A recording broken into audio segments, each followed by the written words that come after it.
Okay, sa ating parliamentary status, we are in the period of asking our resource persons, regarding issues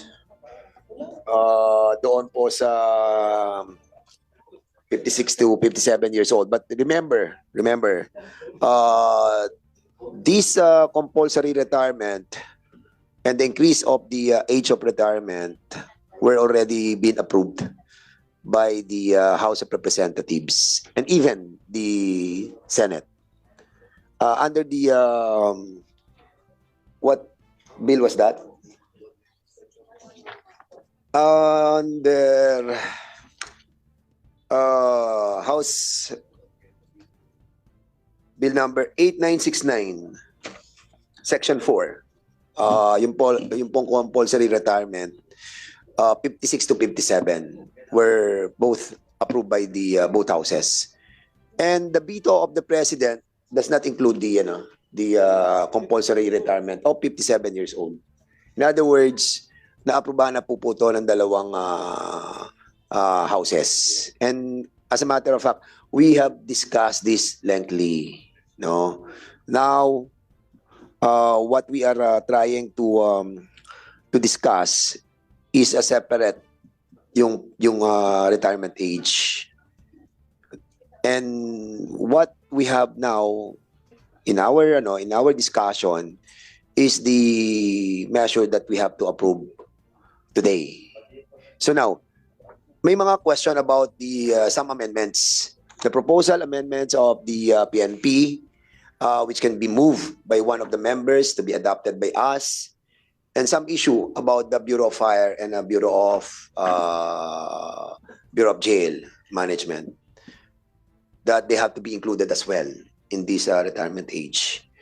So I think it is incumbent upon this committee to include the BJMP and the Bureau of Fire. So I want to hear a motion to include an amendment to the said measure. Yes, I move that the Bureau of Fire and Protection and the Bureau of Jails should be included in this particular bill, Mr. Chair. Yes, and there's a motion to include the BJMP and the Bureau of Fire in the said measure.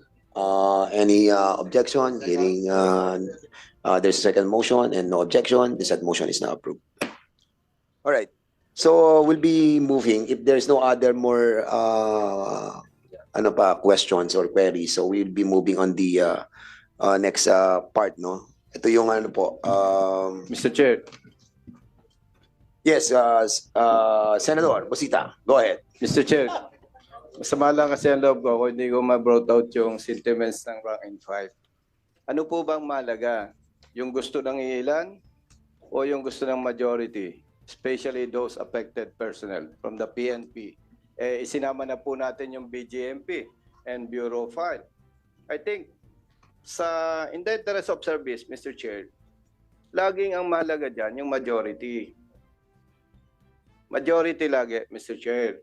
Hindi pwede yung ilan lamang. But of course, I respect the members, my colleagues, and the sponsor of this bill. Gusto ko lang parating, Mr. Chair, as member of this committee, hindi po ako pabor sa ganon. Dapat lagi ang iniisip natin yung moral and welfare ng marami, especially yung maliliit at mahirap natin mga kababayan. And I know, Mr. Chair, with respect to officers of the PNP present here this afternoon, ilan lang naman ang may gusto niyan eh. Now, we have to protect also the sponsor of this bill. How? Malaki ba ang problema, Mr. Chair? Kung hintayin natin yung tamang survey? So kung lumabas is yes, majority, so be it. Hindi na ako mag-comment dito. Ang pinaparating ko dito, Mr. Chair, yung sentiments ng rank and file and their families.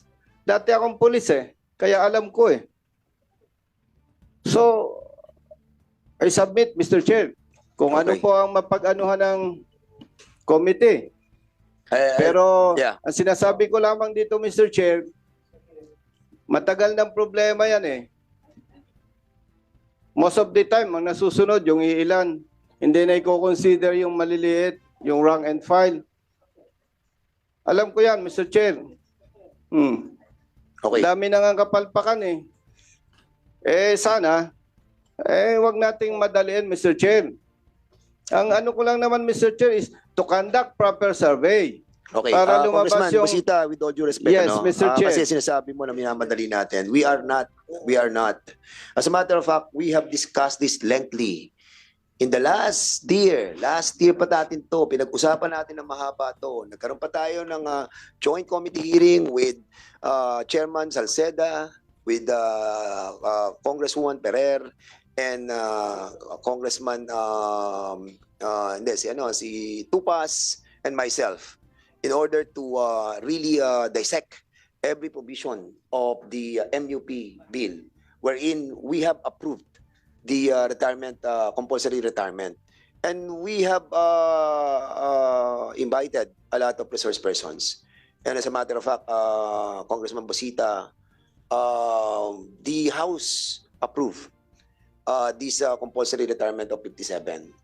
We approved in the plenary. And at the same time, the Senate approved it as well. Now, you are questioning the sentiments of the Yes, Mr. PNP organization. Yes. We have invited a lot of junior officers who are here today.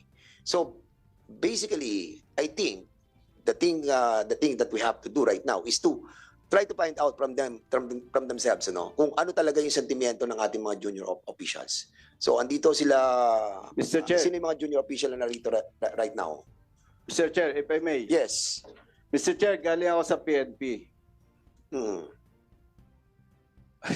Hindi magsasabi ng totoo yan. And we cannot consider na Congressman just Busita. because of 5 or 3, 5 or 10 present here, yun na ba ang boses ng more than ilan, General Acobo, sir, ang PNP personnel? We are 220,000 plus. Oh, Congressman Busita, we Yes, respect. Mr. Chair. No. Listen, we respect your sentiment. yes. Lahat naman po Mr. Chair, tayo. No, wait. Not my sentiments. No. This is your sentiment according to the sentiments of the junior officials of our PNP. We understand that. Actually, hindi lang naman po kayo nakakarinig ng ganyang mga sentimiento ng ating mga opisyales. Kahit ako. Marami rin sa mga opisyales na nagsasabi sa akin ayaw nila. Totoo 'yun. But we are in this Congress. We are deliberating a measure, and this is being voted upon by the members of this committee. And after which we bring this in the plenary, and the members are voting on it, and we have voted, and we have decided that this bill to become a law. And then unfortunately, it was vetoed by the president. But again, I will repeat, yung compulsory retirement was not vetoed by the president. So in other words, Mr.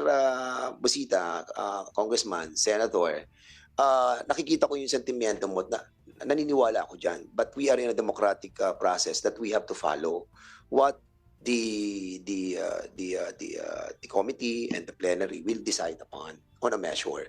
But now, sabi mo nga, ayaw mo natin Mr. pakinggan Chair. yung mga nandito kasi baka bias nga. That's the reason why we approve your motion directing the PNP to conduct a survey kahit na po aprubahan natin sa committee to. Why? Because pupunta pa na tayo sa plenary eh. And after which, nakita natin that the survey that was conducted by them, truly, honestly, no? And nakita natin talaga sentiments, then we put that in the plenary and find out that the sentiments of the totality of the PNP really is against the compulsory retirement. Mr. Chair. And that's the reason why we wanted to give credence to what you have moved a while ago. So with that, the chair would like to recognize Congressman Plaza. Yes, Mr. Chair. Actually, that's why I duly seconded the motion of Congressman Busita, simply because a survey is a survey for us to have a better understanding on what is really happening on the ground. Then, but at the end of the day, we go to the plenary and decide if we agree or approve with this. Because it's unfair that the armed forces of the Philippines is the retirement age is 57 and the PNP is just PNP, BJNP, and so on and so forth, would be at 56 years old. Well, in fact, during the 18th Congress, 59 pa nga yung suggest namin na ang retirement age, most especially, I think there's a law already that once the chief of staff is assigned before the age of 57, 3 years ang minimum tenure niya as chief of staff. Kasi ang nangyayari, meron po tayong 6 months lang head ng PNP, then palit na naman. Short term ang nangyayaring here is Congressman Acop. Again, Congressman Busita, ang akin is really, I agree with you na my sentiments, but that's why nag-second ako, so that I can have a better understanding and I can decide better when the time comes. Thank you, Mr. Chair. So much. The chair would like to acknowledge the presence of our ito na wisdom natin si Congressman Acop, ano. Together he was with us during the deliberation of this matter, and I agree naman with you, ano, Congressman Busita, you know that, but of course alam naman natin that everybody decides on this matter depending on what they feel is right, di ba? And we are here to agree to disagree, di ba? And alam natin that there are advantages and disadvantages dun sa gagawin nating approval nung retirement age na 57. And we passed through that We passed through that na naaprubahan na po natin to nung pang joint committee hearing with Joey Salceda and Congressman Tupas. And mahaba yun. As I have said, para ma-recall din ni Congressman Acop yung pinagdaanan natin. And yun na nga, naaprubahan ng both houses and then was vetoed by the president, not the compulsory age, di ba? So now, we're back. Tama yun, kasi nga yung AFP ay 57 na sila. So ito lang siguro yung wisdom ni Speaker at yung other authors na maisabay yung PNP. At dinagdagan natin yon. Isinama na natin yung Bureau of Fire, saka yung jail, para maging balanse na po yun sa DILG family. And I think with this, we can move on, no? And try to finalize these amendments that we propose on the measure that was authored by the Speaker. After all, we still have the plenary, and then we can question the survey that was conducted by them with regard to this issue that you were raising a while ago. Totoo ba yung survey? May basihan ba yung survey? Yung ba ang totoong sentimiento ng ating mga non-commissioned officers? And you have the right to question that, but other members have the right also to decide on their own regarding this measure. Okay, well, settled na po tayo doon. So